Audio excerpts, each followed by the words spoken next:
What's up, guys? Woo! Alright, so some of you are saying I'm a little late. I mentioned on Twitter I was running about 15 minutes late. I'm 7 minutes behind that. I am sorry. I realize that some of you are watching at incredibly indecent times. It's like 2 a.m. some places, 3 a.m. some places, 5 a.m. some places. I apologize. Thank you for joining. Sorry, I got back. I landed like 2 hours ago, and I had a bunch of stuff to do. I made it. We made it. Huh. Yes, Deadpool cufflinks. I got those as a gift from Marvel at Comic-Con last year, and I finally got to wear them. I'm very excited. It's only 7 p.m. in Texas. Oh, I didn't do so bad. Also, I think I'm in the process of ordering Thai food. I haven't ordered it yet, but I'm super hungry. So, I might order that right now, after we hang up. Oh, Nicole, you have to work. Thank you so much for being here in spirit. From Malaysia. No freaking way. That's so cool. Alright. First of all, let's do the general overview. Thoughts. What do we think of 1984 so far? How are people doing? Do they think it's an interesting book? Is it hard for some people to get through? Based on the last book we read, it's totally different. What are you guys thinking? Come on. Shoot it at me. What do you guys think? Because I have a lot of ideas about this book. Amazing. Love it. Do I collect books by the covers? No, but I definitely choose books by the way they look. Meaning, like, not by the cover, because the cover's interesting, but I choose them how the words look. Because some of the fonts in certain books I don't like. So different publishing companies I tend to stay away from only because the fonts that they tend to publish in aren't my favorite. Either they bother my eyes or something like that. Okay, hard to get through at first, but you're getting better. Good. Confused? That's okay. We're going to talk about that. Para todos que están hablando español, ¿qué piensan del libro? Dime, cosas que piensan cosas sobre el libro todavía, no cosas específicas, pero cosas como fácil para leer, o difícil, o, cosas así. Really intelligent. Okay, cool. Making me question everything, that's a good thing. You should always question everything. Instantly grabbed you, I love that, cool. Writing style, stark, yeah, very different compared to To Kill a Mockingbird, right? I'm not gonna lie, Niner Girl, it took me a while reading it out loud to finally get into the way that Orwell speaks and his prose. It was like, It helps me put a British accent on, though, I'll tell you that much. Alright, Catherine, there's no need to worry about political because this book is political. It feels like it applies to much of the US right now, like, whoa, so close to home. I don't know if that's so much political as it is to do with technology. Very relevant. This book has continued to be relevant. I'm going to read a little passage from something I was researching. So you guys know, I don't agree with SparkNotes, but I agree with SparkNotes. SparkNotes is a great way to read themes and to get the way people have analyzed things. You shouldn't use it for the entirety of reading, but it helps when you're just trying to understand something or look at a certain chapter. SparkNotes can be beneficial in conjunction with reading, not instead of. Alright, I love how it develops with time. Cool. Está medio raro de entender. It's a little, sí, está un poquito, es medio raro por seguro. I think even though it seems fictional, there are many aspects we can see in our everyday lives. Perfect. Love the way it's written. Love that. Sorry, I fell behind. Let me scoot all the way up. What's SparkNotes? If you don't know, oh God, what did I just do? Nothing. Un Black Mirror en papel, sí. Es algo muy interesante como Black Mirror. Es algo que cuando alguien lo lea le empieza a pensar mucho. I love how the plot thickens. Me too. I love the way he's built this character. In part 1, I'm like, nothing's happened yet, but everything's happened. It's cool. Okay, you read it before? Great read. Fácil de leer, un poco raro, pero eso no le quita el bueno del libro. Good. Bueno, I love the style of dystopian writing. George Orwell's word choice is very different from some modern dystopian novels. True. I read every chapter, but I used to use SparkNotes to help me get better understanding stuff. Good, Nicole. That's what SparkNotes I think should be for. It should be for you to read and be like, let me read this again, and we look through some part. Oh, okay. It should never be It should never be instead of. It should always be like, me do this, and then go to that, and then go back. Hard to read at first once you get into the groove. I totally agree, Amelia. Telescreens are scary, like notebooks or iPhones or Siri. I use SparkNotes for my middle school students. With Shakespeare, it was easier to teach them that way, and it helps Shakespeare language. Yes, I agree. Oh wait, under the hands, that's you. What's up? I think what sticks to me most is Newspeak. That's great. We're going to let me write that down. We're going to talk about that later when we get into that. Where are we supposed to stop? It's all good. Bumble Bailey, we're stopping at part 1. We're not going past it. I haven't read past it, so I'm not going to speak past it. But part 1.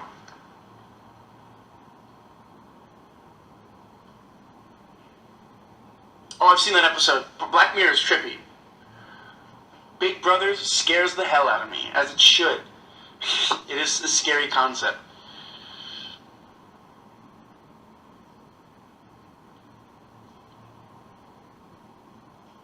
Ooh, I love that comment. Is it Kiyomi Coronado? I'm sorry if I pronounced it incorrectly. I feel confused, but I'm not actually confused, but the feeling of confusion is there. I love that. And I think that's something that our main character, Winston, is playing with. This confusion, this confusion with this rectifying reality in the past. Part 3 gets better. Alright, cool, I can't wait. Okay, you read it in high school and you hated it, but you're really enjoying it this time around. That's why you should always reread books.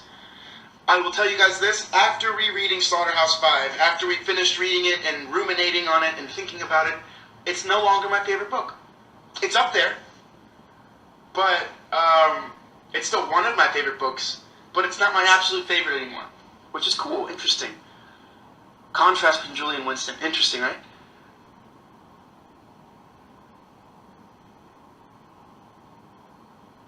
$1984, you can most definitely buy it in the UK, Chesney, 1992. You could also find it online. I know I have tweeted and retweeted different PDFs of it. Newspeaks and Doublethink are very interesting. You're right, Bianca. George Orwell es uno de mis autores favoritos. ¿Tienes un personaje favorito? Yo no sé. Kurt Vonnegut es uno de mis autores favoritos. ¿Y un personaje del libro? Todavía no. It does make you think, Maya, awesome, good. He definitely make you think of the way we do stuff now. He definitely stretched it out. We're introduced to many characters, but absolutely know nothing about them, so it leaves you guessing about the significance they can have in the plot. Totally agree. Take a shower. Doublethink is so interesting. Newspeak is facepalm. Yes, makes you facepalm. I agree. Paranoid just reading it. Love it. Ignorance is strength. What is something I said in my past life? I've said ignorance is the tool of the oppressor. So now they're trying to make you think it's strength. Everything. Let's, let me find I think it's in the first chapter that those things are written. Hold on, let's go, are we going to dive in? We're going to dive in. War is peace. Freedom is slavery. Ignorance is strength. Monica, that's a great question. You know what, before we dive in, I'm going to read something about a theme analysis of this book. Alright? Let me see, is this what I want to do? Yes, it's something I found online, and I'm going to read it to you guys really quickly. George Orwell, published 1984 in 1949. Not as an actual prediction of future events, but to warn the world against what he feared would be the fate of humanity if a totalitarian regime were allowed to seize power, as they had just done with Hitler in Germany and the Soviet Union under Stalin. So, at the time that this book was written, World War II had just ended. The world had just seen the devastation of really Hitler's totalitarian regime, the Nazis. They've seen what he did, that he took complete control of this country, killed 6 million Jews and millions of other people. Does anyone know how many people died in World War II? It's incredible.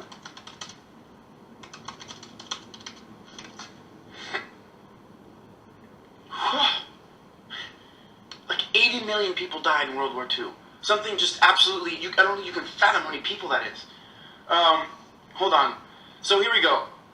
In the aftermath of World War II, Anglo-American intellectuals were reluctant to criticize, that's not important, Orwell, who witnessed firsthand the Soviet-backed communist brutal suppression of rival political groups during the Spanish Civil War, and returned from war an outspoken critic of communism.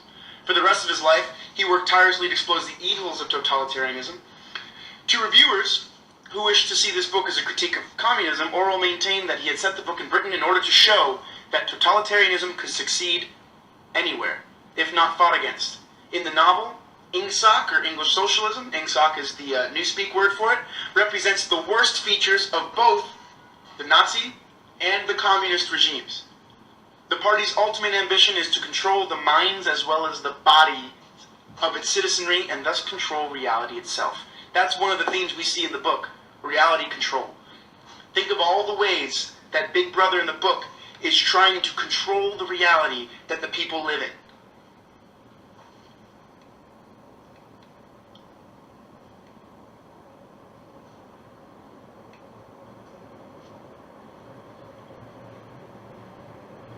So if you think about that, nothing's illegal. I mean, that's one thing I thought was interesting. There were so many things that were extremely frowned upon. He's like, it's not technically illegal to do this, but if the party member were walking in the paroles area after a certain time, right? It was very interesting. They're playing with what's wrong and what's not wrong. War is peace. Oppression. What is it? War is peace. Freedom is slavery. Ignorance is strength. They're making you constantly question the reality that they're living in, and then they've done everything they can to create this fake reality. Think of how much they're rectifying or changing the past. Remember what I said last live? Only through looking at the past can we see where we're going in the future. And if they're changing the past, where the hell are we going? Así es, el patrón lo mantiene gracias a la ignorancia del pueblo, y lo cual lo han sometido. Exactly. Propaganda 100%. I know any of the Argentinian fans we have will understand how scary it is when Winston talks about the disappearance of people. This has happened in the world. There have been regimes. There have been multiple regimes. I'm talking in the old Russia, I'm talking in Latin America, I'm talking all over the world. There have been regimes where people have disappeared. And it's crazy.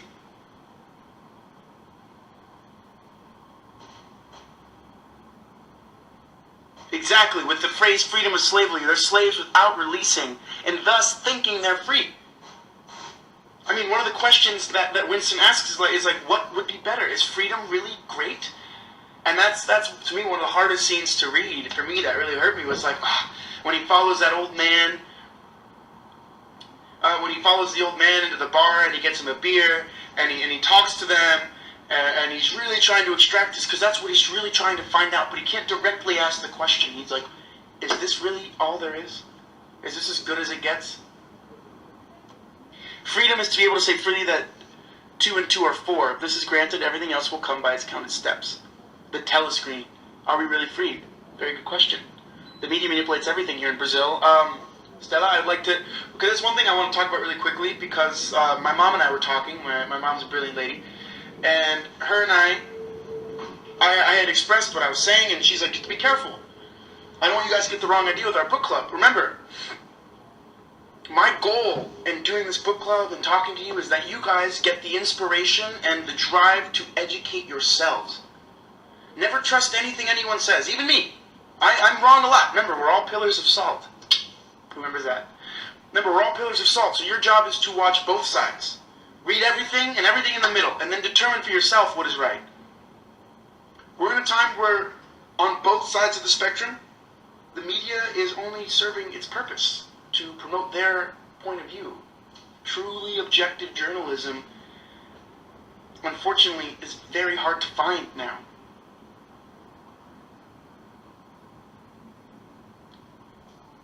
So it's your job to be your own journalist, your job to be your best teacher. The whole ignorance is strength argument is very real, because if you think about how the United States is right now, we do live in a very ignorant, dominant world. True. But the ignorance is on both sides. Just one side feels it's more educated, and in that case it makes it more ignorant. And the other side is, remember, life is a circle. Everything's a circle. So there's a point of tolerance where you become intolerant, because you become intolerant of people who are intolerant. And that's just as dangerous.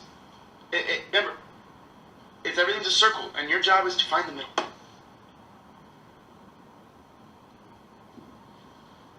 And that's Monica, it's a great point. Don't let society tell you when you're wrong, when you're right. Follow your own sense of truth.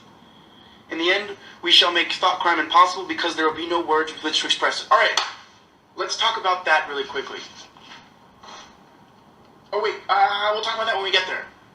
I'm going to dive in. So the first things I thought were cool were when you talked about the different ministries that ran the world. Remember, he works for what? The ministry of... Where is someone? What are you guys going to say it? Which ministry does he work for?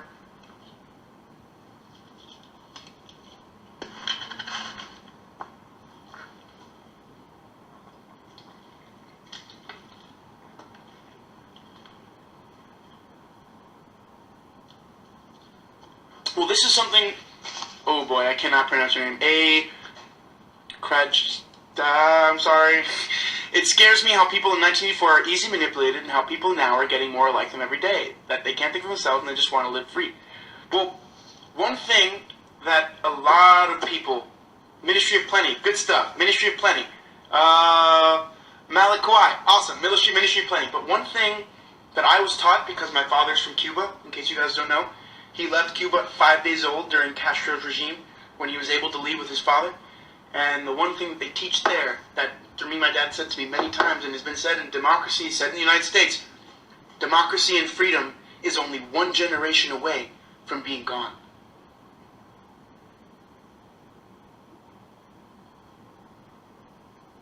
And that's something that people don't understand right now. Democracy is only one generation away from being gone. So yes, what's the biggest struggle that Winston has? No one has been alive long enough to remember the truth. So all Winston, he was young before the revolution, but he barely remembers it. Now all he knows, and all the adults he knows, and everything that surrounds him, I do not do my eyebrows. Everything, my mom would love me to, but I don't. Everything that surrounds him only knows the party in Oceania. They don't know anything before that.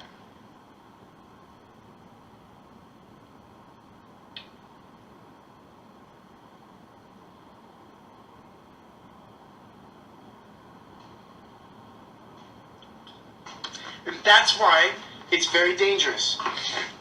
That's why we always have to fight for this freedom. That's why it's a constant struggle. That's why the forefathers of the United States knew democracy was an experiment, because it had to be fought for. Each generation had to renew the promise to move forward in democracy. Manipulation of information, alternative facts, those are things we have to be careful about.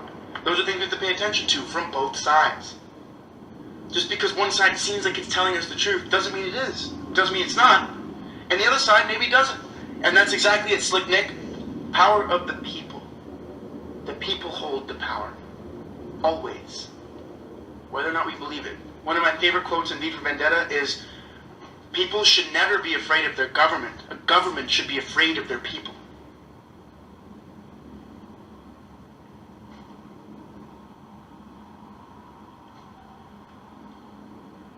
Oh, you're right. He works at the Ministry of Truth. You're so right. My beat. My beat.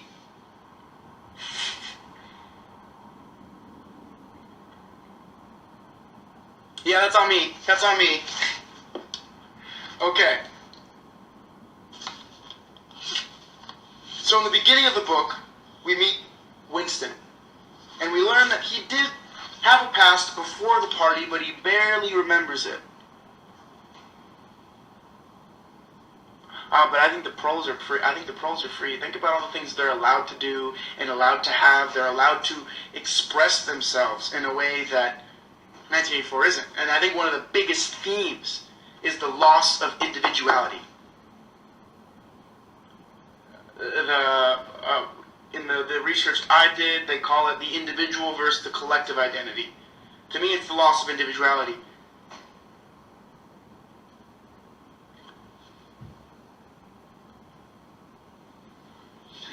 My bad.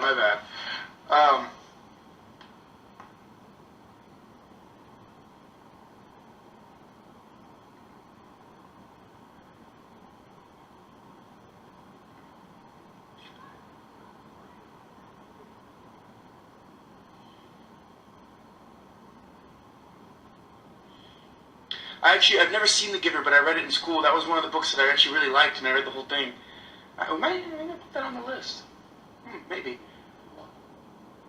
I think Nicole, that's a very good point. I think he's jealous of the proles, and I think he is intrigued.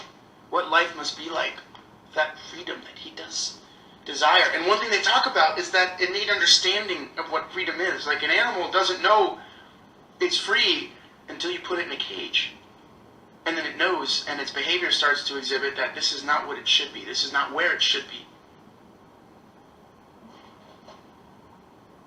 Winston sees the proles as humanity's last hope. Do you think he could eventually lead her for rebellion? I don't know. I think that's, to me, if you have to ask me right now, I haven't read it. I don't know where it's going, but I think that's where it is. I think he sees hope in the proles. He sees individuality. He sees freedom of expression in them. And it's only in their area that he finds the book, that he finds the diary, that he talks to the man where you get the glass statue. That's beautiful.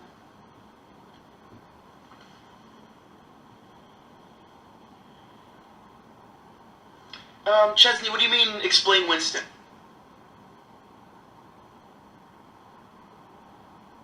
The point of telescreens are very much so that they're constantly monitored. Remember, in the beginning of the book, one of the first things he says is, even a flicker of the eyes could give you away. Why? Because now thought crimes are illegal. Imagine that. If even having individual thoughts that oppose the party became illegal, how do you control someone's thoughts? You do it in a number of ways. You make them think that their thoughts of freedom are wrong by calling freedom slavery. You make them not have as many words to describe what they feel, and you make any words that could possibly be negative about the party no longer existed. And when Winston talks about his friend, that he's like, that guy's gonna die. He knows, because that guy gets it, but he's inspired by it, but he still gets it. He knows what their motives are, but he doesn't see it as a bad thing. But the problem is, I think he will eventually, and then that's when the party's going to be like...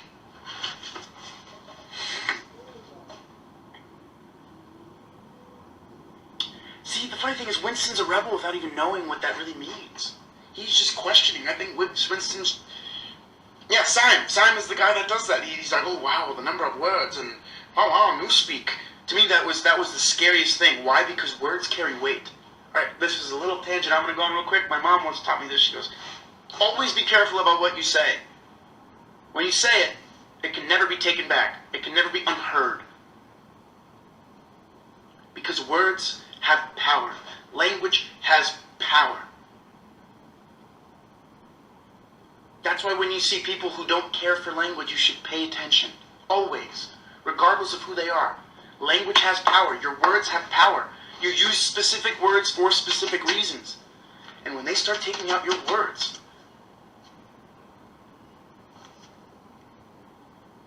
do you think he's afraid of his own thoughts? Absolutely.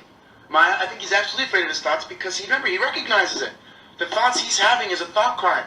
In the beginning of the book, he sits down with his diary and he writes in, down with Big Brother. And he's like, even owning this diary, even thinking the thoughts of wanting to have his own individual thoughts was illegal. And the thought police could be there any second. Imagine the prison in which he lives, if that's the case.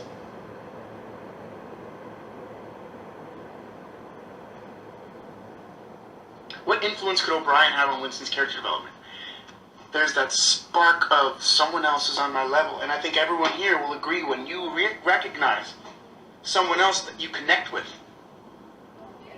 it invigorates you, it strengthens you, right? Esta historia me recuerda de las medidas migratorias de tu país. Ahora pueden revisar nuestras redes sociales invadiendo nuestra privacidad y decidiendo a partir de ellas quién pasa o quién pierde su visa. Eso es una cosa muy importante para ver. Y mira, puede pensar, remember when he wrote this book? This was 1949, right after the world had seen Nazism, and they were afraid that this might happen. They were afraid, like people were very scared. They don't know what was going to happen. And because of the spread of Nazism, the Cold War, remember the Cold War ended right when World War II ended. The Cold War started because now it was who's going to be the superpower. Nuclear war was there, a possibility. The United States had this power, and in order to stay, boom, they had to. It was crazy. So everyone's afraid of what's happening.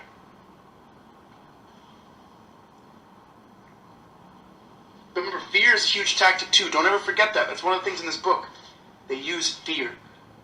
The way things are reported in this book is through use of fear. They scare you. So whenever you get afraid, think about, why am I afraid? Who's making me afraid? About what and why? Important questions. This book, I think, teaches you how to ask the right questions more than anything and make sure that your answers are there.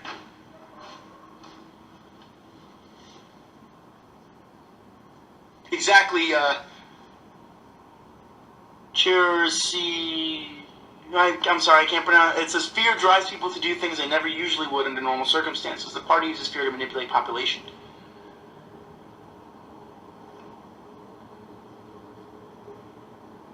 Okay, let's talk about that. Val 86. Guys, what do you guys think about the 2-minute hate? The 2 minutes hate. 2 minutes of hate. What do you guys think about that? ¿Qué piensan sobre los 2 minutos de odio? Y no sé cómo se llama en español, pero para traducirlo de inglés a español, eso es lo que yo pienso. Es los 2 minutos de odio. ¿Qué piensan sobre eso? Terrifying, right?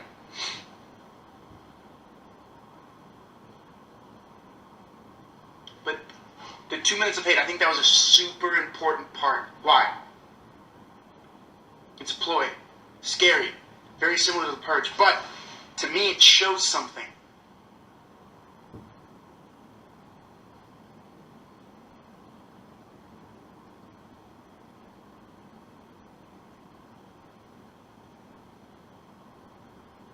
Well, I think because Goldstein is actually a figure of, to me, he'd be the equivalent of the rebellion in Star Wars. So, of course, the Empire would want to demonize him, right? But what does a 2 minutes of hate show you? Winston says, before you know it, even yourself, you are connected to everyone, and you are... What do? They use this human ability to connect, and they use it for their purpose. But when people are with passion and vigor, they tend to connect. I think that's an important part. It's another way for people to control them, but I think that's what also sparks the idea that they're connected. And it was wasn't it during the 2 minutes? I don't know if I was right. When did he connect? When did he make eye contact with O'Brien the first time?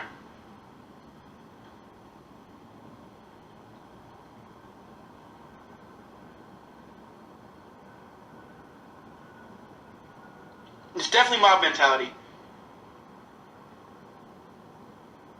I think it's also a way for them to let anger out and let that feeling oppression out. I think it's to kind of unify their people, because using all the rage for enemies of the party makes for opposition. Exactly. It unifies them, but the people don't realize they're being unified in their hatred. And I think that's something that'd be interesting. I don't know where that's going. It was during the 2 minutes hate, right?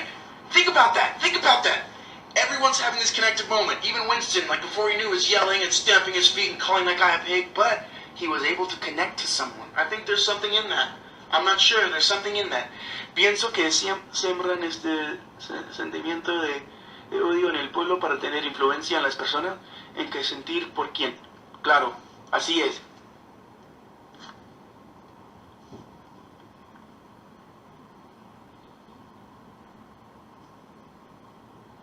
Why does emotion exist? It makes us human.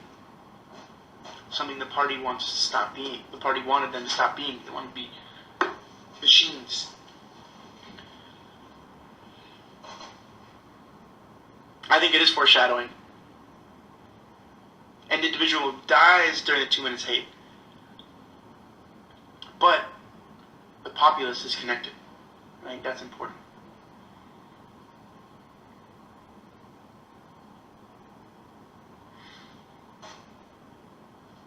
Alright, let's start talking about our favorite quotes.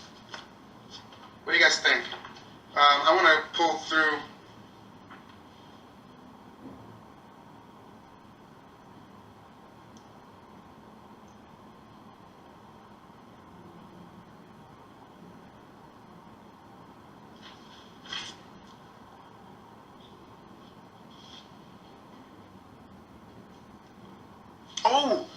Oh! There's something I really want to talk about in chapter 3. I'm going to read it to you guys. Alright? We shall meet in the place where there is no darkness. Shadow, if you haven't read it, you should go read it. Rita is a badass.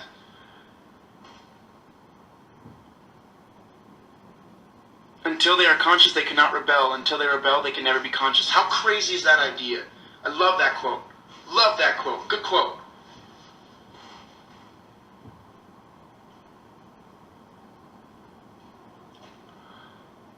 So, okay, Little Red Reader. You come upon one of the themes that I'm currently reading about. I'm sorry I didn't get time to really dive into that. I'll talk about it next time, but I'll read you the beginning of that, Little Red Reader. That's one of the big themes in this book. It's sex and love.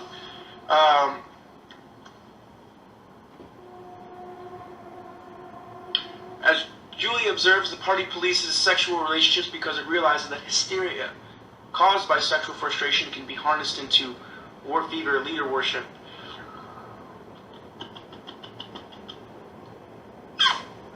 Sexual desire can compete with loyalty to the state. Think if they try to control your sex, they're like, oh, I shouldn't do that. I should compete with the state. But then,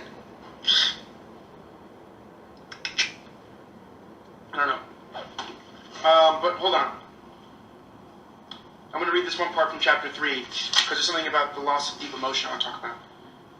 He could not remember what had happened, but he knew in his dream that in some way the lives of his mother and his sister had been sacrificed to his own. It was one of those dreams which, while retaining the characteristic dream scenery, are a continuation of one's intellectual life, and in which one becomes aware of facts and ideas which still seem new and valuable after one is awake. The thing that now suddenly struck Winston was that his mother's death nearly 30 years ago had been tragic and sorrowful in a way that was no longer possible. Tragedy, he perceived, belonged to an ancient time, to a time when there was still privacy, love, and friendship, and when the members of a family stood by one another without needing to know the reason. His mother's memory tore at his heart because she had died loving him when he was too young and selfish to love her in return, and because somehow, he did not remember how, she had sacrificed herself to a conception of loyalty that was private and unalterable. Such things, he saw, could not happen today. Today there were fear, hatred, and pain, but no dignity of emotion, no deep or complex sorrows. All this he seemed to see in the large eyes of his mother and his sister, looking up at him through green water, hundreds of fathoms down, and still sinking.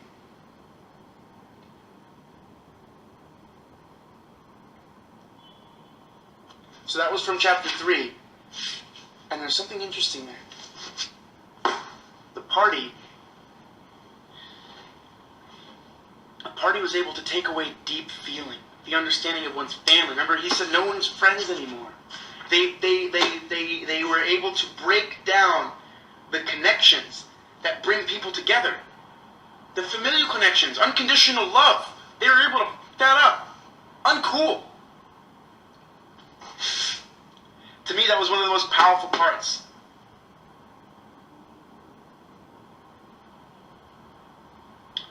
Okay, Nicole, you'll see this. In a lot of regimes, they use, remember, language is powerful. So when they call it victory gin, doesn't it sound like it's the better gin than just gin? Victory coffee sounds better than just coffee. The ministry of love he describes as the most scary of them all. The ministry of truth, all they do is rectify and change truth. All of these are so important. The way they name things, the way they call things. In authoritarian regimes, they often do this. They disguise bad things with amazing words that, in our minds, make things happen. Exactly. Patron saint of denial. Propaganda. Exactly.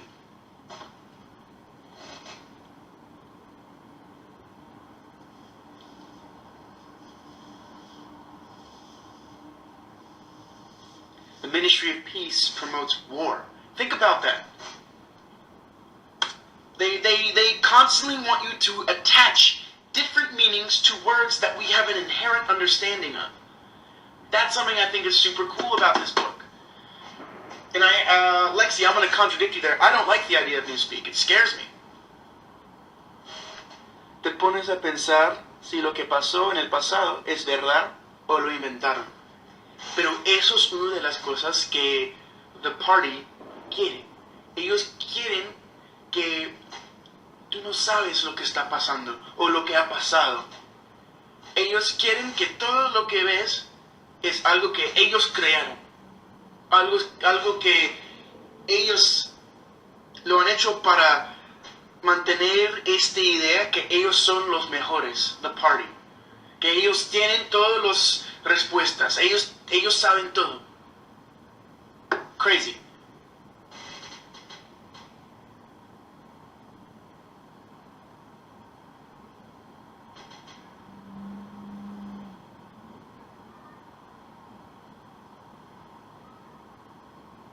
I hope everyone else is reading all the comments too, because you guys are all saying really cool stuff.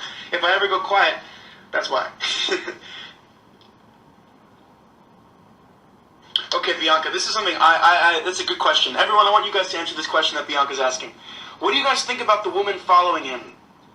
Do you think she's a spy, a friend, or a crush? What do you think about her? Exactly, Little Red. Twisted psychological controlling. Okay. What do you guys think about that woman? To me, I'm still unsure of her, but there's something about her. Why was she in that alleyway?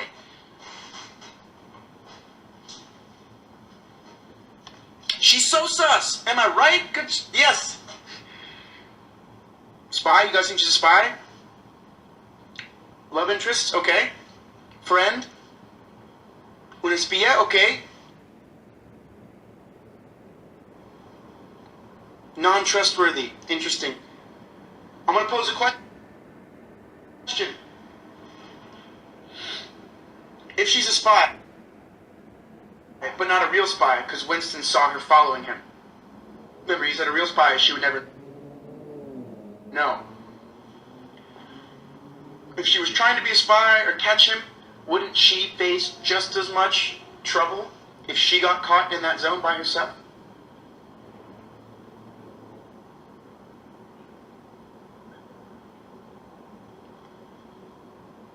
I think she connects to Winston even more than he does, than he knows.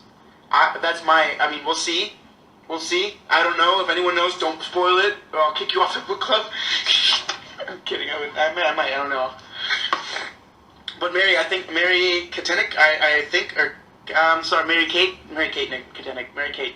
I agree. I think she might be a love interest. I think she connects with Winston, and I think one of the things the party's been able to do that I've noticed in the book is they've been able to even question if you can even talk to people. Remember, he's like, I knew O'Brien for sure, but I can't ask him. Why? Because if he asks him, that means he's committed a thought crime.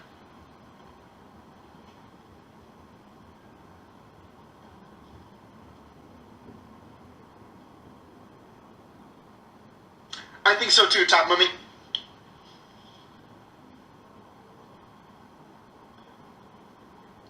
I don't think it's his wife. Remember, he talks about his wife and that they eventually separated. They would have said that it was the same person. It might be, but I don't think so.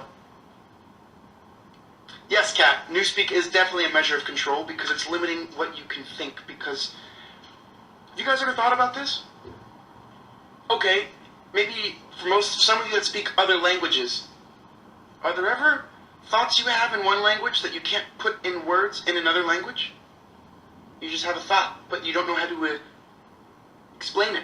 There aren't words. That's what they're doing. They're eliminating words, so you eliminate thoughts. They'll still be there, but you have no way to describe them.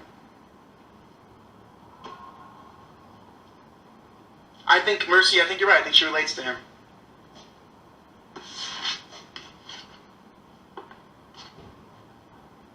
So yeah, when they start eliminating words, that is going to become mandatory for everyone.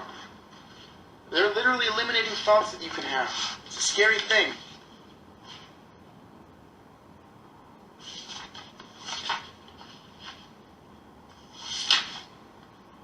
Also, I want to. What do you guys think about him calling all the waters green waters? Everything's always a deep green water. I don't know. I thought that was interesting.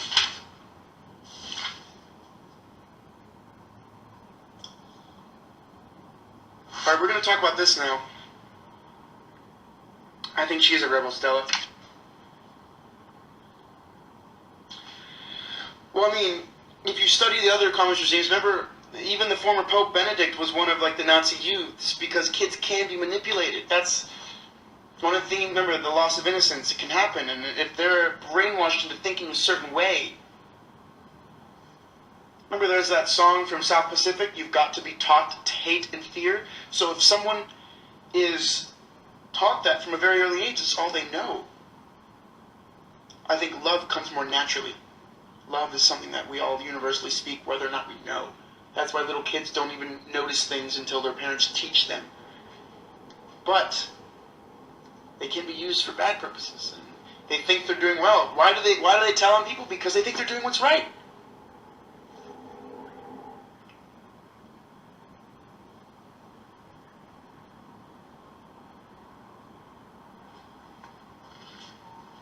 Alright, I'm going to read a quote, and I want you guys to tell me what you think. Ooh, I didn't know that, Ana Cat Fernandez. Green is the color of hope. The green water might be a sign of hope for change, or a sign of hope for change. Ooh, very cool. I'll keep the lookout for that. I'm going to read a quote. Let me know, guys, think of this quote. If the party could thrust its hand into the past and say this or that event never happened, that surely was more terrifying than mere torture or death.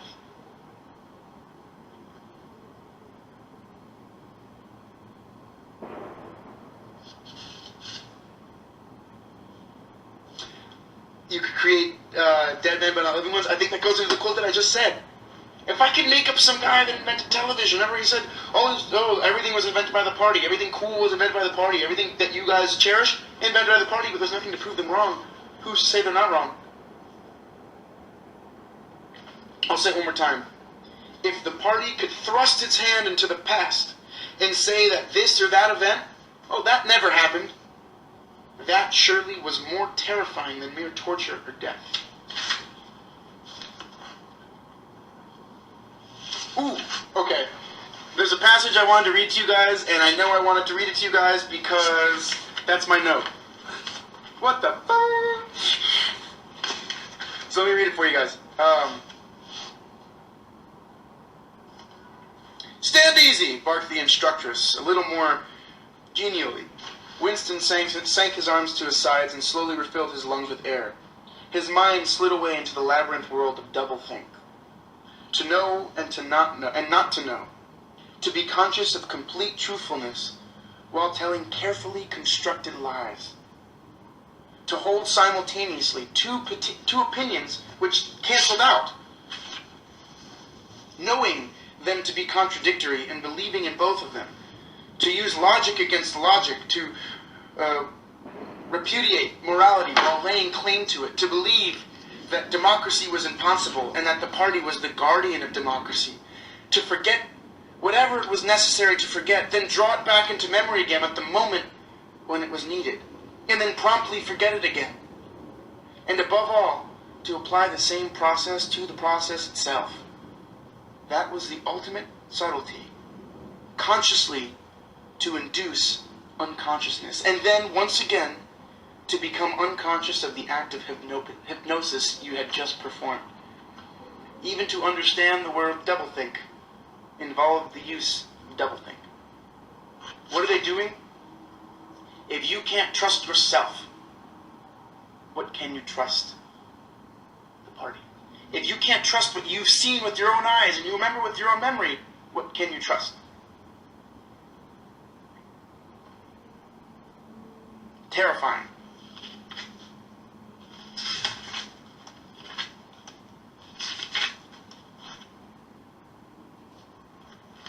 That whole chapter when he's going on, my note up here is, what type of hell this must be.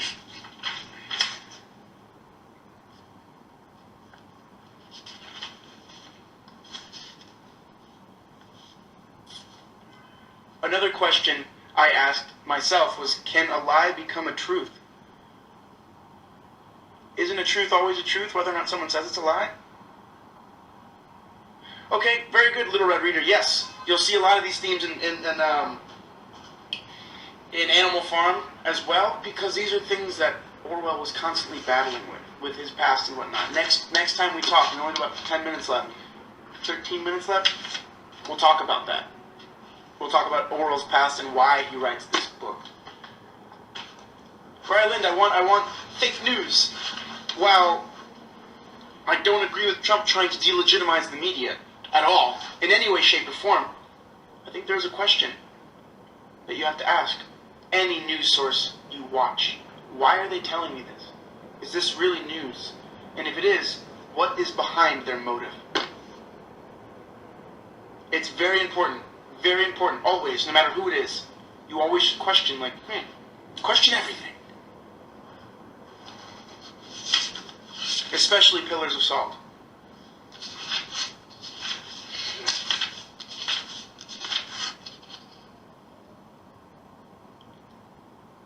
It's losing self-truth, yes, and that's the worst thing.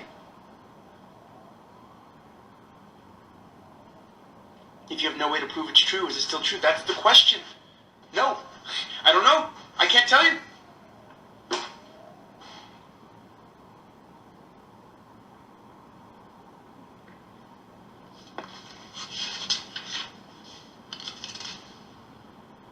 Oh, good. I found the part with sign. I want to talk about that.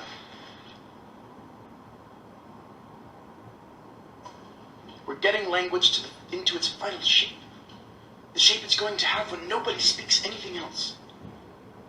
We finished with it. When we finished with it, people like you will have to learn it all over again. You think, I dare say, that our chief job is inventing new words, but not a bit of it. We're destroying words, scores of them, hundreds of them every day. We're cutting the language down to the bone. The 11th edition won't contain a single word that will become obsolete before the year 2050. Crazy, man. Crazy. Don't you see the whole aim of Newspeak is to narrow the range of thought? In the end, we shall make a thought crime literally impossible, because there will be no words in which to express it. Craziness! Craziness!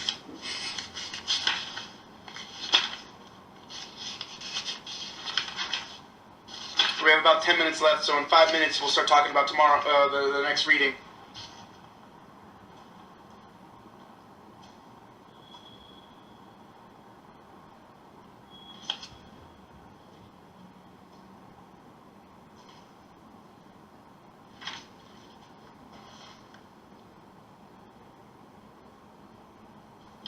But what is one thing that Winston is actively doing that contradicts the party?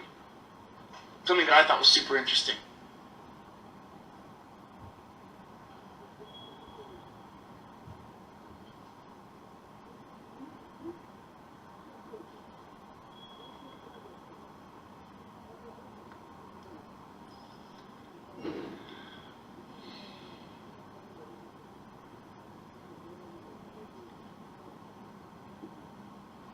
The diary. What about the diary? What is he doing in the diary? He's writing. He's putting his own creative ideas and thoughts. And what is the happiest day?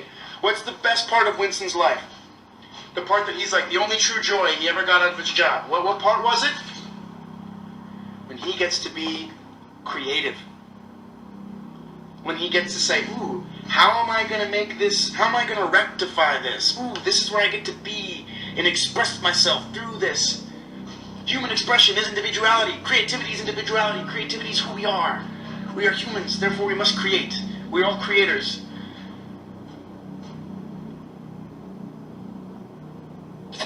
Writing was illegal. Remember, they had those things where they spoke into. They weren't allowed to write. Which was like...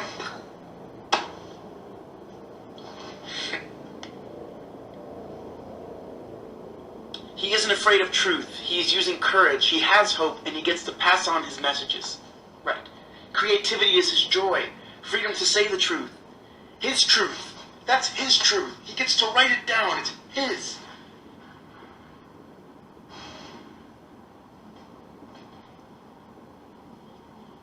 Shadow Girl, you gotta read the book.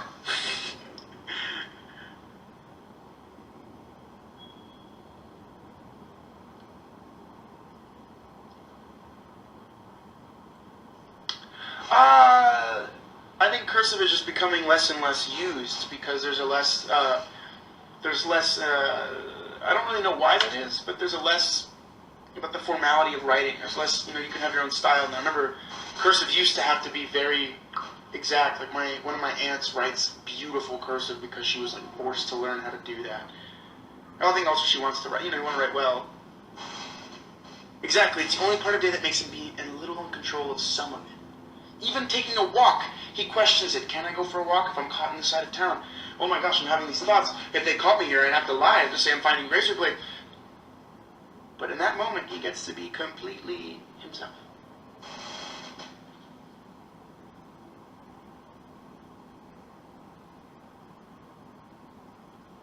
I write very poorly in cursive. I definitely learned how to write in cursive, but I don't. My handwriting is not as legible in cursive.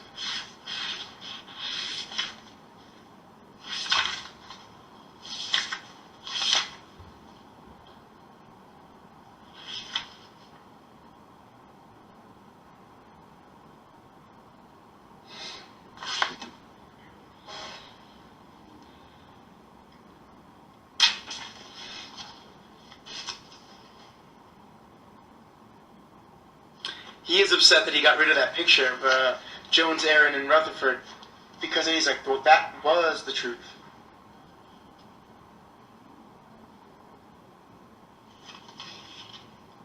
Okay, I write in books with a pencil.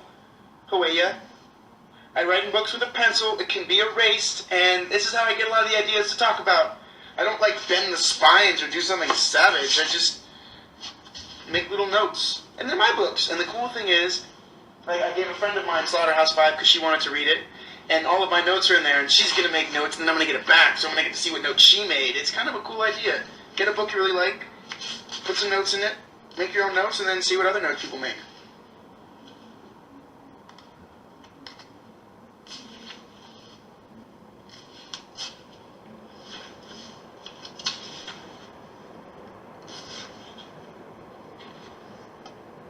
You cracked the spines? Savage. Savage. It's your book, you do what you want. I have friends that'll buy 2 copies of a book. One they can mark up and one just to have for, like, prosperity.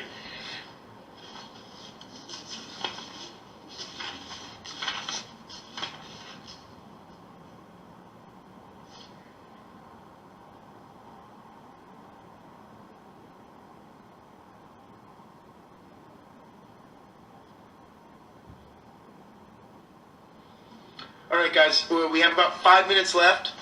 I'd say our discussion was super awesome. I'm sorry if we didn't get to talk about everything. I know we wanted to talk about a bunch of different people. We wanted to talk about Mr. Charrington. We'll talk about him next live, promise.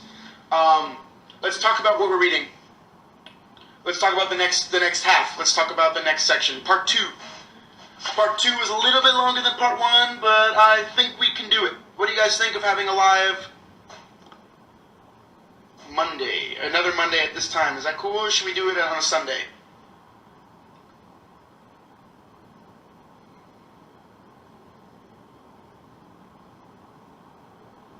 Ay, perdón para todos los que hablan español. Ya terminamos de hablar sobre el libro hoy. Vamos a empezar a leer hasta parte número 2. Yo creo que lo vamos a hacer el domingo por la noche, como a las 8 o las 9 de la noche, el domingo, si puede ser. Y vamos a terminar parte 2 del libro. ¿Está bien?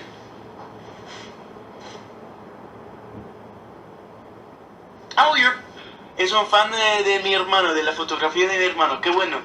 Sara Flores, gracias. Le voy a decir a él. Thank you. Ooh, Wednesday. I don't know. The thing is, I work on the week, guys. Like, Shadowhunters is getting kind of awesome, but it means we're working a lot. Oh my gosh, these episodes are crazy. I wish I could just, like, geek out and tell you everything, but I can't. I'll get in trouble. So I think the next live...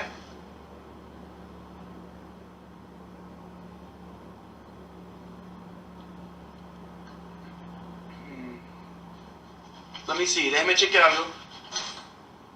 Okay, for Europeans, what time would be good for you guys Eastern Standard Time, so I know what time to think about?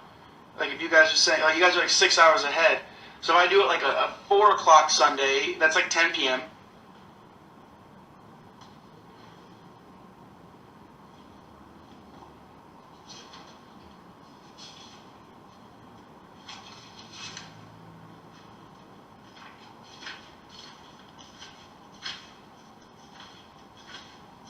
p.m. Sunday, 5 p.m. It's 2 a.m. now and it's 9. That's a little late for you guys, so maybe we'll try to do it like 7 p.m. on Sunday.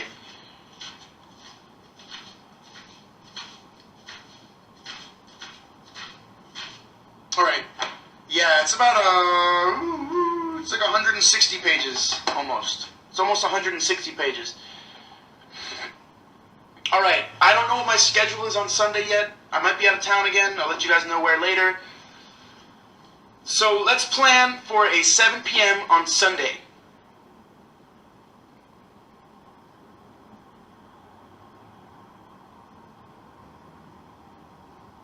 Oh, also, I need to have time to read it too, guys. I work a lot.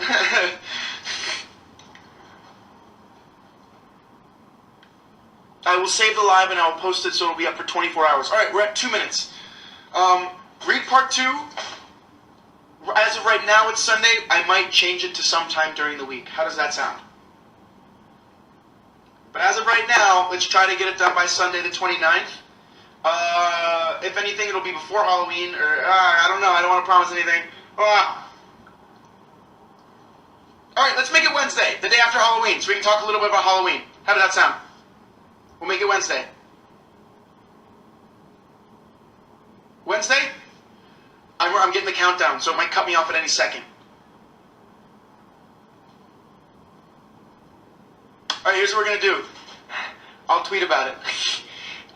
It's going to cut me off probably in like 10 seconds. So, I will tweet about it. Wednesday will probably be good. Okay. Vamos a hacer el próximo live para parte número 2 el miércoles que viene por la noche. O si estoy trabajando, te voy a decir en Twitter qué vamos a hacer. ¿Está bien para todos? Is that good? Wednesday. Think about Wednesday, and if that doesn't work for my work schedule, I will tweet about it, and I know all of you guys will tweet about it, and we'll get everyone on the same page. So right now, part 2 by Wednesday. Y para todos que no han leído todavía, lee los partes, porfa. Catch up, because we're going to be talking about it, and it's going to get cooler. I know this book's going to get cool. And then part 3, we have some more time. So we'll do Wednesday, the day after Halloween. We can talk about Halloween, be like, yo, cool, candy, Halloween. Cool. Alright, thank you guys. Ooh, I'm going to hang up on it this time. What do you think, Instagram? Alright, goodbye, guys. I will see you Wednesday.